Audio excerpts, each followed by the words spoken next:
जय हिंद। नमस्कार दोस्तों, मैं धर्मराज कुमार अपने यूट्यूब चैनल जीएस से प्रारंभ जीएस विद धर्म में आपका स्वागत करता हूं। और अपने बिहार पुलिस स्पेशल क्लास दोस्तों, जिसे हम लोग जीएस का निचोड़ क्यूब की रिवीजन तरीके से देख रहे हैं। ये हमारे जो एग्जाम की तैयारी है दोस्तों, इसका हम अंतिम रूपरेखा आपको तैयार करके दे रहे हैं, जिसमें हम लोग क्या करें, जीएस का निचोड़ दोस्तों इंपॉर्टेंट जो फैक्ट्स है उसको बता रहे हैं और टॉपिक वाइज बता रहे हैं, और उसका जो कॉन्सेप्ट है दोस्तों उसको भी प्रयास कर रहे हैं थोड़ा बहुत बता दें आपको, ताकि एग्जाम में दोस्तों आप कन्फ्यूज ना हो। और साथ साथ दोस्तों आपका PYQ भी करा रहे हैं, क्योंकि हमारा जो टारगेट है वो 16 जुलाई से पहले आपका सिलेबस दोस्तों कंप्लीट करने का, और इसमें दोस्तों हम पूरे हद तक प्रयास कर रहे हैं। जैसा कि आपको बता दिए कि अभी हम लोग का फिजिक्स चल रहा है, तो फिजिक्स का दोस्तों पिछले ही क्लास में क्या होता है, टॉपिक्स हमारे खत्म हो जाते हैं, लेकिन अचानक वीडियो दोस्तों बंद हो जाने के कारण ये जो कुछ टॉपिक है दोस्तों ये बच गए थे। तो सोचे कि हम 10 मिनट 15 मिनट में आपको एक अलग से वीडियो बना करके आपको दोस्तों ये समझा दी। हम लोग AC के बारे में, AC करंट हो गया, DC करंट हो गया, ट्रांसफार्मर के बारे में तो पिछले क्लास में बता दिए थे, लेकिन रेक्टिफायर हो गया, इन्वर्टर हो गया, डायनेमो हो गया, चालक पदार्थ क्या होता है, कुचालक क्या होता है, अतिचालक क्या होता है, अर्धचालक क्या होता है, चुंबक पदार्थ के बारे में सुने होंगे। तो चुंबक पदार्थ क्या होता है, चुंबक को भी जो पदार्थ 3 प्रकार बांटते हैं, चुंबकीय, प्रतिचुंबकीय, अनुचुंबकीय, लौ चुंबकीय। चुंबक के प्रकार के बारे में, फ्लेमिंग के बारे में सुने होंगे कि फ्लेमिंग के दाएं हाथ का नियम, बाएं हाथ का नियम, ये सब के बारे में थोड़ा सा बच गया था, तो सोचे कि हम आपको पढ़ा दें, ताकि इससे अगर प्रश्न आए तो दोस्तों आप फंसिए नहीं। तो चलिए दोस्तों हम बिना समय गवाए शुरू करते हैं। जिस बच्चों ने दोस्तों इससे पहले वाले पार्ट नहीं देखे हैं, या जीएस का निचोड़ हो गया या PYQ तो सीरीज दोस्तों नहीं अटेंड किया है, तो वो जाकर के हमारे चैनल पर दोस्तों प्लेलिस्ट बन चुका है, वहाँ पर जाकर के सभी बिहार पुलिस का जो भी क्लास दोस्तों करवाएं उसको कर लीजिएगा। उतना करने के बाद दोस्तों आप आसानी से दोस्तों रिटर्न पास कर लीजिएगा। उससे बेहतर मतलब कि उससे ज़्यादा कुछ करने की आवश्यकता दोस्तों नहीं है, उतना कर लीजिएगा तो आप अच्छा स्कोर कर सकते हैं। आप वो क्लास करके देखिएगा, उसके बाद अपना मॉक टेस्ट वगैरह या प्रैक्टिस सेट लगाते हैं उसमें देखिएगा आप दोस्तों, खुद ब दोस्तों आपका जो स्कोर है दोस्तों उसमें क्या करेगा, ग्रोथ होगा दोस्तों, मतलब बढ़ेगा, इंक्रीज करेगा दोस्तों। तो चलिए हम शुरू करते हैं। तो AC-DC के बारे में बात करेंगे हम। पिछले क्लास में हमको एमीटर, वोल्ट मीटर और गैल्वेनोमीटर के बारे में बात कर रहे थे, तो उसके आगे दोस्तों हमारा AC-DC था, तो उसके बारे में बात करते हैं कि सर AC करंट क्या होता है और DC करंट क्या होता है। तो AC करंट DC करंट दोस्तों दोनों अलग होता है। AC करंट जिसको हम लोग बोलते हैं अल्टरनेटिव करंट, इसी को हिंदी में बोलते हैं प्रत्यावर्ती धारा। क्या बोलते हैं? प्रत्यावर्ती धारा। प्रत्यावर्ती धारा का मतलब दोस्तों जो क्या होता है, सीधे धारा ना बह करके दोस्तों अपनी दिशा बदलते रहता है। मतलब कि जैसे मान लीजिए एक धारा हो गया तो सीधा बदल रहा है, ये क्या होता है दोस्तों, जो अपनी दिशा बदलते रहता है, जो अपनी दिशा बदलते रहता है वो क्या कहलाता है, प्रत्यावर्ती, जिसको मतलब अल्टरनेटिव करंट बोल सकते हैं। अल्टरनेटिव करंट मतलब देखिए एक धारा क्या हो गया, सीधा हो गया, इसको आप डायरेक्ट बोलिएगा। एक होता है अल्टरनेटिव, मतलब इस तरह से up down up down up down दोस्तों होते रहता है, इसे क्या कहेंगे हम लोग, इसी को कहेंगे दोस्तों हम लोग AC करंट बोलेगा। ये क्या हो गया आपका, जो डायरेक्ट जा रहा है वो DC करंट हो गया। इसके बारे में समझना है कि AC करंट और DC करंट क्या। तो AC करंट के बारे में हम समझ गए कि क्या होता है, जो अल्टरनेटिव धारा होता है, और DC करंट दोस्तों जो क्या डायरेक्ट करंट होता है, जो क्या होता है, जो सीधे बहता है, जो कहीं उसका मतलब कि विचलन हो या मतलब उसमें दोस्तों उतार चढ़ाव न होता हो। अब इसमें कुछ हम आपको बताएंगे, कुछ दोनों के बारे में फैक्ट बताएंगे। जैसे AC करंट होता है दोस्तों, ये घातक बहुत कम होता है, ये घातक ज़्यादा खतरनाक नहीं होता, ये कम घातक होता है। और ये दोस्तों क्या होता है, ज़्यादा घातक होता है। कौन? आपका DC करंट। अगर DC करंट आपको मार दिया तो मतलब कि ये इतना घातक होता है कि आदमी का बचना भी दोस्तों क्या होता है, मुश्किल होता है। झटका जब जोर पे लगता है तो समझिए क्या वो DC करंट है। और जब DC करंट है दोस्तों तो ये सबसे ज़्यादा लंबी दूरी नहीं तय करता है, मतलब खतरनाक तो होता है, घातक होता है, लेकिन ये दूरी ज़्यादा तय नहीं कर पाता। इसको लंबी दूरी के लिए तो आप नहीं उपयोग कर सकते हैं। लेकिन वही आप AC करंट के बारे में बात करेंगे तो ये दूरी लंबी तय करता है, मतलब जो डिस्टेंस होता है दोस्तों ये लंबा दूरी तक जा सकता है। अब जैसे समझिए यहाँ पर, जैसे आपको बोलें कि आप एक ही स्पीड से, मतलब कि मान लीजिए कि स्टार्टिंग जो स्पीड की है उसी स्पीड से बहुत तेज़ दौड़िए, तो तेज़ आप कितना दूर तक दौड़ सकते हैं, 1 किलोमीटर 2 किलोमीटर, उससे ज़्यादा तो फिर आपको स्पीड कम करना पड़ेगा। तो दोस्तों DC करंट वही है। DC करंट दोस्तों क्या है कि आप तेज तो जा रहे हैं, तेजी से गति से आप जा रहे हैं, लेकिन बहुत लंबे दूरी तक आप तेज नहीं जा सकते। लेकिन जो AC करंट है दोस्तों ये धीरे धीरे धीरे धीरे जाता है, लेकिन ये अधिक दूरी तक दोस्तों जाता है। इसको आप स्टोर कर सकते हैं, AC करंट को आप जमा मतलब कि स्टोर कर सकते हैं, लेकिन DC करंट को दोस्तों स्टोर नहीं कर सकते हैं, मतलब इसको स्टोर हम नहीं कर सकते। स्टोर मतलब कि जैसे बैटरी वगैरह होता है ना, तो बैटरी वगैरह में AC करंट को हम स्टोर करते हैं, लेकिन DC करंट को दोस्तों स्टोर नहीं कर सकते हैं। वहीं बात करते हैं इसकी फ्रिक्वेंसी के बारे में। जैसे हमारे भारत में अगर AC करंट के बारे में बोलेगा तो दोस्तों इसका 50 होता है फ्रीक्वेंसी, इसका दोस्तों क्या होता है, 0 होता है। किसका? तो DC करंट का। अगर बोलेगा भारत में जो प्रत्यावर्ती धारा है वो कितना होता है, उसका आवृत्ति दोस्तों, तब 50, या और DC करंट का होता है 0। तो उम्मीद करते हैं आपको AC और DC याद हो गया होगा। AC मतलब प्रत्यावर्ती धारा, DC मतलब कोई क्या, डायरेक्ट करंट, मतलब कि डिस्ट धारा जिसको बोलते हैं, जिसको डिस्ट धारा बोलते हैं। ये आपका कम घातक होता है, ज़्यादा घातक होता है। जब घातक ज़्यादा है तो लंबी दूरी तय नहीं कर पाएगा, लेकिन ये लंबी दूरी तय करता है दोस्तों। और ये जो डिस्टेंस लंबा दूरी तय करेगा तो इसका दोस्तों इसको हम स्टोर भी कर सकते हैं, मतलब इसको जमा कर सकते हैं बैटरियों में, इसलिए इसको जमा दोस्तों हम नहीं कर सकते हैं, ये भी ध्यान दीजिएगा। अब दोस्तों आते हैं हम ट्रांसफार्मर, आगे हमारा क्या है, तो आगे है दोस्तों ट्रांसफार्मर के बारे में बात कर लिए थे कि ट्रांसफार्मर जो किस पे काम करता है, तो एसी पर काम करता है, मतलब कि एसी को एसी में बदलता है। अब आपके दिमाग में सर एसी को एसी में कैसे बदलेगा, तो जो दोस्तों लो होगा, मतलब कि लो एसी करंट होगा, उसको हाई एसी करंट में कर देगा, और जो हाई एसी करंट होगा दोस्तों उसको क्या करेगा, लो एसी करंट में कर देगा। मतलब कि ये एसी करंट पे काम करता है कौन, आपका ट्रांसफार्मर एसी डीसी को नहीं काम करता है, वो किस पे काम करता है दोस्तों, आपका एसी करंट पर। आप कभी कभी सुनते होंगे कि एसी करंट को डीसी में कौन बदलता है, एसी करंट को डीसी में कौन बदलता है, और डीसी करंट को एसी में कौन बदलता है। ये प्रश्न आपका आता होगा, क्वेश्चन आता होगा एग्जाम में कि जो प्रत्यावर्ती धारा है, प्रत्यावर्ती धारा को डिफ्ट धारा में कौन परिवर्तित करता है, या डिफ्ट धारा को एसी धारा में, मतलब कि प्रत्यावर्ती धारा में कौन परिवर्तित करता है, तो इसके बारे में हम लोग बात करते हैं। तो जो एक सुने होंगे डिस्ट कारी, मतलब कि दोस्तों जो आपका होता है जिसको हम लोग रेक्टिफायर बोलते हैं, यहाँ पर हम लिखे हैं रेक्टिफायर। क्या होता है, रेक्टिफायर। तो जो रेक्टिफायर दोस्तों होता है वो क्या करता है आपका, तो जो एसी करंट है, जो आपका एसी करंट है उसको डीसी में बदलने का काम करता है, मतलब कि अल्टरनेटिव करंट को दोस्तों वो डायरेक्ट करंट में बदलता है कौन, तो आपका रेक्टिफायर। क्या बोलते हैं उसको, हिंदी में बोलते हैं दिष्टकारी। क्या बोलते हैं, दिष्टकारी, और इंग्लिश में बोलते हैं दोस्तों रिक्ट फायर। हिंदी में नहीं देगा आपको, इंग्लिश में देगा, क्या देगा, रिक्ट फायर। क्या देगा, रिक्ट फायर, याद रखिएगा, रिक्ट फायर बोलते हैं जो क्या करता है, एसी करंट को डीसी में बदलने का दोस्तों काम करता है। वही हम लोग बात करते हैं किसका, तो आगे हमारा क्या टॉपिक है, तो आगे दोस्तों हमारा इन्वर्टर है। क्या है, इन्वर्टर। इन्वर्टर कहने का मतलब दोस्तों यूपीएस देखे होंगे, यूपीएस जो आप कंप्यूटर में दोस्तों यूज करते हैं यूपीएस, तो जो आपका यूपीएस है दोस्तों क्या है, वो जस्ट लाइक का क्या है, आपका इन्वर्टर ही है। क्या है आपका, इन्वर्टर ही है। जो यूपीएस आप देख रहे हैं जो कंप्यूटर में दोस्तों जो बिजली देने का काम करता है, वो क्या है, आपका इन्वर्टर ही है, इसको हम लोग इन्वर्टर बोल सकते हैं। तो ये इन्वर्टर क्या करता है, तो दोस्तों जो आपका इन्वर्टर है दोस्तों वो डीसी करंट को, मतलब डायरेक्ट करंट को दोस्तों एसी करंट में बदलने का काम करता है। ये दोनों पॉइंट याद रखिएगा, एसी को डीसी में कौन बदल रहा है, डीसी को एसी में कौन बदल रहा है। तो एसी को डीसी में बदल रहा है आपका रेक्टिफायर, डीसी को एसी में कौन बदल रहा है, आपका इन्वर्टर। इसको हम लोग यूपीएस के नाम से भी, मतलब यूपीएस का एग्जाम्पल ले सकते हैं, यूपीएस के नाम से भी जानते हैं। तो ये भी आपको उम्मीद करते हैं कि आपका क्लियर हो गया होगा। आगे हमारा टॉपिक है डायनेमो। क्या है, डायनेमो और मोटर के बारे में बता दिए थे। विद्युत जनित्र, 2 पॉइंट बताए थे ऊर्जा जब पढ़ा रहे थे, तो विद्युत जनित्र बताए थे, जनित्र। ये जनित्र दोस्तों कुछ और नहीं है, क्या है दोस्तों, ये आपका इसी को हम लोग डायनेमो बोलते हैं। यही क्या आपका, तो डायनेमो यही है, डायनेमो आपका यही है, डायनेमो यही है। और एक बताए थे विद्युत मोटर के बारे में, विद्युत मोटर के बारे में। तो अब ये क्या काम करता है, तो सबसे पहले याद रखिएगा जो डायनेमो होता है दोस्तों, ये एसी करंट डीसी करंट दोनों पर काम करता है। अगर आपसे पूछ दे कि कौन सी युक्ति है जो एसी डीसी दोनों पर काम करती है, दोस्तों डायनेमो काम करती है। अब सर डायनेमो करता क्या है, तो डायनेमो क्या करता है दोस्तों, ये डायनेमो जो होता है यांत्रिक ऊर्जा, क्या होता है डायनेमो, जो डायनेमो की बात कर रहे हैं ये डायनेमो है, ये यांत्रिक ऊर्जा को दोस्तों विद्युत ऊर्जा में कन्वर्ट करने का काम करता है। यांत्रिक ऊर्जा को क्या करता है, विद्युत ऊर्जा बदलने का काम करता है। वहीं हम मोटर के बारे में बात करेंगे। मोटर जो विद्युत मोटर होता है वो विद्युत को क्या करता है, विद्युत को दोस्तों यांत्रिक में बदलने का काम करता है। यांत्रिक ऊर्जा को विद्युत ऊर्जा में डायनेमो बदल रहा है। आप बताएं कि डायनेमो क्या करता है, एसी करंट डीसी करंट दोनों पर काम करेगा। मोटर जो होता है दोस्तों आपका विद्युत ऊर्जा को यांत्रिक ऊर्जा में बदलने का काम करता है। तो उम्मीद करते हैं कि ये जो डायनेमो और आपका विद्युत मोटर है ये भी आपका क्लियर हो गया होगा, इसमें कोई दिक्कत नहीं होगा। अब दोस्तों बात करते हैं हम, क्या बात करेंगे, तो ये जो आप देख रहे हैं चालक, चालक पदार्थ के बारे में, कुचालक पदार्थ के बारे में और अर्धचालक पदार्थ के बारे में सुने होंगे।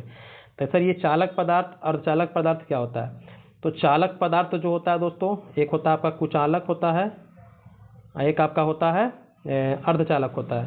पहले ये समझ लीजिए, उसके बाद हम लोग बात करेंगे अतिचालक के बारे में। तो चालक पदार्थ होता है जिससे दोस्तों क्या होता है, विद्युत हो, धारा हो, उष्मा हो, क्या हो, प्रवाहित होता है। मतलब कि एक सिरे से जब दूसरे सिरे तक धारा हो, उष्मा हो, जो दोस्तों प्रवाहित होने दे रहा है वो कहलाता है चालक। जैसे जितनी भी धातुएं आप कहें दोस्तों वो सब क्या कहलाएंगे, चालक कहलाएंगे। और जो दोस्तों क्या करते हैं, जो उष्मा का धारा का दोस्तों एक सिरे से दूसरे सिरे तक प्रवाह को रोकते हैं, मतलब प्रवाह होने नहीं देते, जिससे मतलब कि धारा का प्रवाह दोस्तों एक सिरे से दूसरे सिरे तक नहीं होता, वो कहलाता है कुचालक। जैसे लकड़ी हो गया आपका, जितने अधातु हैं दोस्तों वो हो गए, सिर्फ ग्रेफाइट को छोड़कर। ग्रेफाइट क्या है दोस्तों, अधातु है, लेकिन फिर भी दोस्तों उष्मा का विद्युत का दोस्तों क्या है, चालक है। ये याद रखिएगा, अपवाद में कभी कभी पूछ जाता है कि कौन सा अधातु अधातु होते हुए भी क्या है, उष्मा का और विद्युत का सुचालक है दोस्तों, तो आपका कहलाएगा ग्रेफाइट। ये याद रखिएगा। अर्धचालक होता है दोस्तों जिसमें क्या होता है, दोनों गुण पाए जाते हैं, दोनों गुण पाए जाते हैं। जैसे आपका अर्धचालक में बोल देगा तो सिलिकन, सिलिकॉन हो गया, जर्मेनियम, ये दोस्तों जो देख रहे हैं ये दोनों बहुत फेमस है। जर्मेनियम दोस्तों क्या है, जर्मेनियम और सिलिकॉन बहुत ही फेमस क्या है दोस्तों, आपका सेमीकंडक्टर है। दोनों याद रखिएगा, कभी भी एग्जाम में पूछेगा कि सिलिकॉन क्या है दोस्तों, ये अर्धचालक है। जर्मेनियम क्या है दोस्तों, ये अर्धचालक है। इसीलिए कहीं भी जरूरत पड़ता है अर्धचालक का दोस्तों, सेमीकंडक्टर का, तो ये दोनों का दोस्तों बहुत ज़्यादा इस्तेमाल होता है दोस्तों। तो ये उम्मीद करते हैं कि चालक, कुचालक और अर्धचालक दोस्तों समझ में आ गया होगा। एक होता है दोस्तों अतिचालक। क्या होता है, अतिचालक, अतिचालक। अब ये क्या होता है सर, तो जो अतिचालक होता है दोस्तों, ये इतना मतलब कि विद्युत धारा को प्रभावित हो जाता है कि मतलब इसमें प्रतिरोध जो होता है, प्रतिरोध जो रोकने की क्षमता होती है दोस्तों, प्रतिरोध की क्या होती है, जीरो होती है। मतलब इसमें प्रतिरोध काम करता ही नहीं है। जैसे अब कौन कौन से पदार्थ है जो बहुत अतिचालक कहलाते हैं, तो जैसे आपका चांदी हो गया, आपका तांबा हो गया, आपका एल्युमिनियम दोस्तों, ये सब क्या कहलाते हैं, अतिचालक कहलाते हैं। ये सब क्या कहलाते हैं दोस्तों, अतिचालक कहलाते हैं। ये सब क्या अतिचालक पदार्थ में आता है। और आपको ये भी याद रखना है कि सबसे जो ज़्यादा विद्युत का सुचालक होता है दोस्तों कौन होता है, आपका चांदी होता है। चांदी के बाद तांबा होता है, तांबा के बाद दोस्तों एल्युमिनियम होता है। इसीलिए दोस्तों तार देखते हैं बिजली का दोस्तों, वो तांबा एल्युमिनियम का बनता है। चांदी का ही बन सकता था दोस्तों, क्योंकि चांदी क्या होता है, ज़्यादा विद्युत का सुचालक होता है। लेकिन हमारे भारत में पता है कि अब लोग जब तांबा और एल्युमिनियम का तार नहीं छोड़ते हैं, तो चांदी का तार कहाँ से छोड़ेंगे दोस्तों, उसको भी काट लेंगे। इसीलिए सरकार चांदी के तार दोस्तों नहीं बनाती है, तांबा और आपका एल्युमिनियम से ही काम चला रही है। तो उम्मीद करते हैं आपको ये भी समझ में आ गया होगा, कोई पॉइंट दिक्कत नहीं हुआ होगा। अर्धचालक समझ में, अतिचालक हो गया। अब चुंबक के बारे में बात करते हैं कि सर चुंबक क्या होता है। तो आइए हम चुंबक के बारे में आपको बताते हैं। चुंबक मतलब दोस्तों आप देखे होंगे बचपन में, काला काला देखे होंगे, गोल सा होता है, लंबा सा होता है, जो क्या करता है दोस्तों, जो धातु पदार्थ होता है दोस्तों उसको आकर्षित करने का काम करता है। मतलब चुंबक क्या होता है, जो चुंबक आकर्षित करने का काम करता है दोस्तों, चुंबकत्व कहलाता है, मैग्नेटिज्म कहलाता है दोस्तों। अब ये चुंबक भी होते हैं दोस्तों, दो प्रकार के होते हैं। मतलब कि आपको प्राकृतिक चुंबक भी होते हैं और कृत्रिम चुंबक जिसको हम बनाते हैं, मनुष्य बनाता है। प्राकृतिक चुंबक दोस्तों जो मैग्नेटाइट आपको प्रकृति में मिल रहा है, जो लोहे के ऑक्साइड जिसको बोलते हैं हम लोग। ये जो चुंबक हम बताएं, किसके बारे में बता रहे हैं, चुंबक के बारे में। एक मिनट भाई, चुंबक जो मैग्नेट है, ये मैग्नेट भी क्या होता है दोस्तों, दो तरह के होते हैं। एक आपका नेचुरल होता है, मतलब जो प्राकृतिक में मिलता है, तो नेचुरल मैग्नेट बोल सकते हैं इसको आप। एक होता है आर्टिफिशियल मैग्नेट दोस्तों, जो हम लोग बनाते हैं। तो जो आपका नेचुरल होता है दोस्तों, वो क्या होता है, ये मैग्नेटाइट कहलाता है, जिसको हम लोग Fe3O4 के नाम से जानते हैं। Fe3O4 के नाम से जानते हैं। ये आपका जो क्या होता है, मैग्नेटाइट होता है दोस्तों, वो प्राकृतिक में मिलता है आपको, तो ये प्राकृतिक चुंबक कहते हैं। और जो आपका आर्टिफिशियल जो होता है, मतलब आर्टिफिशियल मैग्नेट दोस्तों, उसको क्या करते हैं, कृत्रिम विधि द्वारा दोस्तों, मतलब लोहा हो गया, आपका इस्पात हो गया, कोबाल्ट हो गया, इससे दोस्तों क्या होता है, बनाया जाता है। लोहा, इस्पात, आपको कोबाल्ट से दोस्तों क्या होता है, ये कृत्रिम चुंबक दोस्तों बनाया जाता है। तो उम्मीद करते हैं आपको ये मैग्नेट समझ में आया हुआ कि मैग्नेट कितने प्रकार के होते हैं, दो प्रकार के होते हैं। अलग भी होते हैं, एक स्थायी और अस्थायी भी होते हैं, उसके बारे में बताएंगे। लेकिन अभी उम्मीद करते हैं ये मैग्नेट क्या है, दो तरह के होते हैं। एक प्राकृतिक चुंबक होते हैं, एक आपके कृत्रिम चुंबक होते हैं। प्राकृतिक चुंबक जो आपका मैग्नेटाइट है दोस्तों, जो आपका प्रकृति में मिलता है मुक्त अवस्था में। और आपका ये जो आर्टिफिशियल उसको हम लोग बनाते हैं लोहा से, इस्पात से, कोबाल्ट से दोस्तों हम लोग बनाते हैं। कृत्रिम चुंबक में आपका जो क्षण चुंबक होता है, चुंबकीय सुई देखते हैं, ये सब आपका कृत्रिम चुंबक के अंतर्गत दोस्तों आता है। अब कुछ पूछता है आपसे कि चुंबकीय पदार्थ भी होते हैं, क्या होते हैं, चुंबकीय पदार्थ। अब ये क्या होता है, तो चुंबक को दोस्तों, चुंबकीय पदार्थ को हम अलग अलग भागों में बांटते हैं। अब ये तीन भाग होते हैं चुंबकीय पदार्थ के। कौन कौन से भाग होते हैं, तो एक आप देखे भी होंगे, पहला होता है जिसको लोग बोलते हैं प्रतिचुंबक। क्या बोलते हैं, प्रतिचुंबक, प्रतिचुंबक। अब ये प्रतिचुंबक क्या होता है, तो प्रतिचुंबक मतलब दोस्तों जो चुंबक की ओर आकर्षित नहीं होता है। ये क्या करता है, चुंबक से प्रकर्षित होता है। मतलब कि चुंबक अगर आप उसके पास ले जाएगा तो वो दोस्तों उसमें सिंपल समझिए चिपकेगा नहीं, मतलब उसमें तो सटेगा नहीं, उसके प्रति आकर्षित नहीं होगा, उसके प्रति क्या होगा, आकर्षित नहीं होगा। वो क्या कहलाएगा आपका, वो कहलाएगा प्रतिचुंबक। क्या होगा, प्रतिचुंबक। प्रतिचुंबक समझिए क्या बता रहे हैं, जब चुंबक ले जाने पर किसी पदार्थ के पास वो चुंबक की ओर आकर्षित नहीं हो रहा है, वो कहलाता है प्रतिचुंबक। तो ऐसा कौन सा पदार्थ है सर, तो सोना को चुंबक के पास ले जाएगा तो नहीं सटेगा। सोना हो गया, आपका चांदी हो गया, तांबा हो गया, आपका जस्ता हो गया, हीरा हो गया, नमक हो गया, जल, ये सब क्या दोस्तों, ये सब कहलाता है आपका प्रतिचुंबक कहलाता है। प्रतिचुंबक, सोना, चांदी, ये सब आपका प्रतिचुंबक कहलाता है। तो उम्मीद करते हैं प्रतिचुंबक समझ में आ गया होगा आपको। दूसरा है आपका क्या, तो दूसरा कहलाता है दोस्तों आपका अनुचुंबकीय पदार्थ कहलाता है। अनुचुंबकीय, अणु मतलब क्या होता है, छोटा। अनुचुंबकीय मतलब कि जो वैसा पदार्थ जो थोड़ा बहुत चुंबक की ओर आकर्षित होता है, मतलब कि थोड़ा बहुत हल्का आकर्षित होने का गुण दिखाता है कि हाँ हम चुंबक के प्रति आकर्षित है। हल्का बता रहे हैं, क्या बता रहे हैं, हल्का, उसी को बोलते हैं दोस्तों थोड़ा सा। अणु मतलब समझिएगा थोड़ा सा दोस्तों क्या होता है, आकर्षित होता है, वो कहलाता है क्या आपका अनुचुंबकीय। जो बिल्कुल नहीं होगा वो कहलाएगा प्रतिचुंबकीय। तो ये अनुचुंबकीय में दोस्तों कौन कौन आएगा, तो अनुचुंबकीय में आपका आ जाता है सोडियम, एल्युमिनियम, ऑक्सीजन। इसके लिए दोस्तों आपका एक सोयल याद रखिएगा, एक आपका जो अनुचुंबकीय है, अनुचुंबकीय के लिए कुछ पदार्थ का नाम बताएंगे जिसके लिए आप याद रखिएगा सोवल, क्या याद रखिएगा, सोवल। ये सोवल याद रखिए, एल है, ये सोस हो गया सोडियम, ओस हो गया ऑक्सीजन, एल हो गया एल्युमिनियम। मतलब ये कुछ 3 शब्द है, मतलब 3 पदार्थ है दोस्तों, आपके तत्व हैं जो याद रखिएगा, जो क्या अनुचुंबकीय। इसके अलावा भी आपको मिल जाएंगे, क्रोमियम हो गया, प्लेटिनम हो गया, ये सब दोस्तों हल्का सा आकर्षित होते हैं जो अनुचुंबकीय की श्रेणी में आते हैं। और तीसरा आपका है लौह चुंबकीय। तीसरा क्या है आपका, लौह चुंबकीय। लौह चुंबकीय बोलने का मतलब दोस्तों जो पूरी तरह से क्या होता है, चुंबक के प्रति आकर्षित होता है, चुंबक की ओर दोस्तों आकर्षित होता है। इसमें क्या आएगा, तो इसमें आपका लोहा, फेरस हो गया, लोहा आएगा आपका, कोबाल्ट आएगा आपका, निकेल आएगा आपका, इस्पात आएगा आपका। ये सब क्या होता है दोस्तों, ये सब चुंबकीय पदार्थ, मतलब कि आपका लौह चुंबकीय कहलाता है। तो उम्मीद करते हैं प्रति चुंबकीय जो बिल्कुल नहीं होता है, अनुचुंबकीय थोड़ा बहुत होता है, और लौह चुंबकीय जो पूरी तरह से दोस्तों होता है। तो ये आपको समझ में आ गया होगा। तो हमारा चुंबकीय पदार्थ दोस्तों खत्म हो गया। अब थोड़ा सा बताएंगे हम चुंबकीय पदार्थ के जो चुंबक है उसके प्रकार के बारे में। ये चुंबक है आपका, मैग्नेट भी होता है 2 प्रकार का, तो हम लोग देख चुके हैं हम लोग। लेकिन उसके अलावा दोस्तों एक अस्थाई और अस्थाई तौर पर हम लोग बांट के देख लेते हैं। एक होता है आपका टेम्पोररी चुंबक, जिसको हम टेम्पोररी बनाते हैं। तो एक होता है अस्थाई चुंबक। अब ये अस्थाई क्या होता है, तो अस्थाई दोस्तों होता है जो कुछ समय के लिए चुंबक का गुण इसमें रहता है, चुंबक का गुण कुछ समय के लिए होता है। ये क्या होता है, तो ये आपका नर्म लोहा से बनता है। किससे बनता है, आपका नर्म लोहा से। जो नर्म लोहा होता है दोस्तों उससे क्या बनता है, ये आपका अस्थाई चुंबक। कभी कभी आपको सिंपल प्रश्न पूछ देगा कि अस्थाई चुंबक किससे बनते हैं, तो नर्म लोहा से बनते हैं। अब अस्थाई चुंबक देखे होंगे विद्युत घंटी में, किसी के घर गए होंगे देखे होंगे विद्युत घंटी में, तो जब वहाँ पर विद्युत प्रवाह होता है दोस्तों तब ये काम करता है। जब विद्युत हटा दीजिएगा तब वो दोस्तों काम करना बंद कर देता है दोस्तों, ये आप देखे होंगे। या डायनेमो भी आपका लगा हुआ रहता है, उसका जो कोड बना रहता है वो दोस्तों वहाँ पर ये बना रहता है, अस्थाई चुंबक नहीं रहता है। अब एक होता है आपका अस्थाई जो परमानेंट होता है, वहाँ पर बिजली दीजिए या नहीं दीजिए दोस्तों ये फिक्स रहेगा। ये दोस्तों किसका बना रहता है, ये सबसे पहले याद रखिएगा, इस्पात का बना रहता है। किसका बना रहता है, इस्पात का। जो अस्थाई चुंबक रहता है किसका बना रहता है, इस्पात का। जो अस्थाई है वो बना रहता है नर्म लोहे का।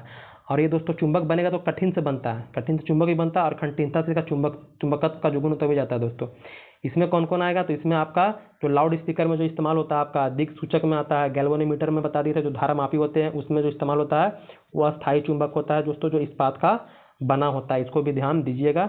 अब हम लोग आते हैं जो हमारा क्या बचा हुआ है, अब हमारा जो सब बच गया है ये फ्लेमिंग का, फ्लेमिंग के दाएं हाथ का नियम जिसको डायनेमो का नियम बोलते हैं, और फ्लेमिंग के बाएं हाथ का नियम जिसको हम लोग मोटर का नियम कहते हैं। इसको समझना आपके लिए बेहद जरूरी है। अब फ्लेमिंग का दायां हाथ बायां हाथ दोनों का नियम सेम ही है, दोनों का नियम दोस्तों सेम ही है, कुछ अलग नहीं है। अब हम लोग बात करते हैं फ्लेमिंग का। तो पहले हम लोग बात करते हैं दायां हाथ का, पहले बात क्या करते हैं फ्लेमिंग का हम बात कर रहे हैं। तो फ्लेमिंग का जो राइट हैंड का जो रूल है, राइट हैंड का जो आपका रूल है दोस्तों उसके बारे में, फ्लेमिंग का राइट हैंड का रूल क्या कहता है। तो फ्लेमिंग महोदय ने कहा था कि अगर आप अपनी जो 3 उंगली है, 3 उंगली मतलब कि जो थंब है आपका, अंगूठा है, तर्जनी और मध्यमा है, किसकी बात कर रहे हैं, जो आपका अंगूठा है, उसके बाद तर्जनी जिसको इंडेक्स फिंगर बोलते हैं आप लोग, और जो मिडिल फिंगर है आपका मध्यमा है दोस्तों, इसको अगर आप 90 डिग्री एंगल पर रखते हैं, मतलब ये तीनों से क्या बनाते हैं 90 डिग्री का एंगल बनाते हैं। मतलब कि जैसे मान लीजिए एक उंगली आपका इधर गया, एक उंगली मान लीजिए इधर गया, एक उंगली मान लीजिए इस तरह से है, क्या इस तरह से है। तो ये मान लीजिए आपका अंगूठा है, ऐसे हम अभी दिखा नहीं पाएंगे लेकिन अपना करके देखिएगा, उंगली को 90 डिग्री बना कर देखिएगा। मान लीजिए क्या आपका ये थंब है, ये थंब हो गया, ये मान लीजिए आपका मिडिल फिंगर हो गया, और ये आपका मान लीजिए तर्जनी है, तर्जनी मतलब कि आपका इंडेक्स फिंगर हो गया, ये आपका क्या हो गया इंडेक्स फिंगर। तो ये महोदय ने कहा था कि डायनेमो का जो बता रहे हैं, ये जो बता रहे हैं फ्लेमिंग के दाएं हाथ का नियम किसे बता रहे हैं, दाएं हाथ का नियम, जिसे हम लोग क्या कहते हैं डायनेमो का नियम भी कहते हैं। सिंपल पूछ देगा कि फ्लेमिंग के किस हाथ के नियम को डायनेमो का नियम बोलते हैं, दायां से दायां। देखिए दायां है, यहाँ भी दायां, तो दायां से डायनेमो याद रखिएगा। अब इसमें उन्होंने कहा था कि अगर 90 डिग्री का एंगल बना करके अपने 3 उंगली को रखते हैं, ये आपका थंब को, आपका मिडिल फिंगर को, इंडेक्स फिंगर को, तो इसमें जो थंब होता है, थंब क्या करता है, वो थंब दोस्तों ये बल लगाने का काम करता है, मतलब बल की दिशा की ओर काम करता है। यहाँ पर समझिए क्या बता रहे हैं हम, जो आपका थंब है, थंब क्या करेगा, तो ये बल लगाने का काम करता है, ये बल लगाने के बल की दिशा में काम करता है। ये जो आपका ये मिडिल फिंगर है, जो मिडिल फिंगर है आपका, मतलब कि मध्यमा फिंगर है, ये दोस्तों क्या करता है, तो ये धारक की ओर काम करता है, धारक की दिशा की ओर काम करेगा। और जो इंडेक्स फिंगर दोस्तों ये क्या करता है, ये आपका चुंबकीय क्षेत्र की ओर काम करता है। इंडेक्स हो गया आपका चुंबकीय क्षेत्र में, ये जो मिडिल फिंगर है ये धारा की दिशा की ओर काम करेगा और ये बल लगाने का काम करता है। ये सिंपल पूछेगा आपको कि फ्लेमिंग के बाएं हाथ के नियम में अंगूठा क्या करता है, तो अंगूठा दोस्तों बल काम करता है। जो तर्जनी है, तर्जनी क्या करता है, तो तर्जनी दोस्तों आपका बल का जो क्षेत्र होता है वो काम करता है। और जो मिडिल फिंगर है आपका, जो मध्यमा है दोस्तों, क्या काम करता है, तो दोस्तों आपका धारा की दिशा को बताने का काम करता है। तो इसको याद रखिएगा, धारा की दिशा कौन बता रहा है, धारा की दिशा आपका मिडिल फिंगर बता रहा है। अंगूठा क्या बता रहा है, तो बल लगाने का काम कर रहा है। और जो तर्जनी है दोस्तों वो क्या कर रहा है, उस क्षेत्र चुंबकीय क्षेत्र की दिशा को बताने का काम कर रहा है। इसी तरह से सेम आपका वो भी है जो आपका बाएं हाथ का नियम है, तो बाएं हाथ का नियम भी सेम है दोस्तों, लेकिन बस उसमें क्या है, वो मोटर के नियम के लिए है, वही काम करेगा। थंब आपका करेगा बल लगाने का काम, मिडिल फिंगर आपका धारा की दिशा बताएगा और इंडेक्स फिंगर क्या करेगा, तो चुंबकीय क्षेत्र की दिशा को बताएगा। तो उम्मीद करते हैं आपको ये समझ में आ गया होगा। बस अपना अंगूठा को 90 डिग्री का बना कर रखिएगा, अंगूठा को ऊपर कीजिएगा, मिडिल फिंगर को सामने कीजिएगा और जो इंडेक्स फिंगर है दोस्तों उसको दाएं बाएं में मुड़ दीजिएगा। इस तरह से मोड़ करके आप बनाइएगा। तो इंडेक्स फिंगर क्या रखिएगा, बल, इंडेक्स फिंगर क्या करेगा, बल लगाएगा। और धारा कौन बता रहा है, तो धारा बताएगा आपको ये मिडिल फिंगर। और जो चुंबकीय क्षेत्र कौन बताएगा, दिशा कौन बता रहा है चुंबकीय क्षेत्र का दोस्तों, तो आपका जो इंडेक्स फिंगर ये बता रहा है, मिडिल फिंगर आपका धारा की दिशा बताएगा ये। तो दोनों नियम एक ही हैं, बस याद रखिएगा। जो दायां हाथ का नियम है फ्लेमिंग का, वो डायनेमो के लिए है और बायां हाथ का नियम किसके लिए है, तो मोटर के लिए है। तो उम्मीद करते हैं दोस्तों ये भी आपको समझ में आ गया होगा। अगर कहीं भी कोई पॉइंट समझने में दिक्कत आ रही होगी दोस्तों तो मैं कमेंट करके बताइए, क्योंकि कुछ पॉइंट बच गए थे, इसीलिए सोचें कि कुछ पॉइंट नहीं बचना चाहिए आपको, ताकि दिक्कत ना हो। बाकी हम प्रीवियस ईयर क्वेश्चन कराएंगे, वहाँ पर आप क्वेश्चन देखिएगा दोस्तों, तो आप तय कर लीजिएगा कि हाँ ये जो क्लास है वो क्या आपके लिए कितना ज़रूरी था, कितना ज़रूरी नहीं था। बाकी अच्छे से तैयारी कीजिएगा, मन लगा के पढ़िएगा दोस्तों। धीरे धीरे समय कम हो रहा है, क्योंकि ये मौका हाथ से निकलने दोस्तों नहीं दीजिएगा। उसके बाद बिहार सरकार भर्ती कब देगा कब नहीं देगा दोस्तों, ना आपको पता है ना मुझे पता है दोस्तों।